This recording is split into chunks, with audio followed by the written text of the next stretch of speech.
DC office কতটুকু সংক্ষেপ করবো সেটা বলেন, হয়তো শেষ করে দেব। ঠিক আছে, ধন্যবাদ। আর কারো আমাদের তো এটা মাগরিব পর্যন্ত বুক করা, মাগরিবের আজান দিয়ে দিচ্ছে, আমাদের সংক্ষেপে শেষ করতে হবে। গত 4-5 দিন থেকে কুমিল্লা ফেনীতে আবারও ভয়াবহ বন্যা আক্রান্ত হচ্ছে। সবচেয়ে ফেনীর মধ্যে পরশুরাম বন্যা আক্রান্ত হচ্ছে, আপনারা জানেন। গত বছরের বন্যার পরে আমরা কি আমাদের বাড়ির পাশে নদী খাল পরিষ্কার করতে পেরেছি? নদী খাল আওয়ামী যারা ছিল তাদের থেকে মুক্ত করতে পেরেছি?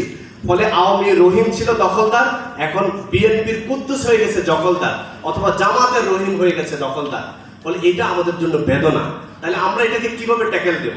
ট্যাকেল দেব যে আপনার বাড়ির পাশে যে নদী আছে, খাল আছে, আপনারা আরএস বিএস খতিয়ান দেখে নদী পরিষ্কার করুন। নদী পরিষ্কারের জন্য নদী কমিশনকে চিঠি দেন, মন্ত্রণালয়ে চিঠি জানান, আপনার ইউনো অফিসকে জানান, ডিসি অফিস। কতটুকু সংক্ষেপ করবো সেটা বলেন, হয়তো শেষ করে দেব। ঠিক আছে, ধন্যবাদ। আর কারো আমাদের তো এটা মাগরিব পর্যন্ত বুক করা, মাগরিবের আজান দিয়ে দিচ্ছে, আমাদের সংক্ষেপে শেষ করতে হবে।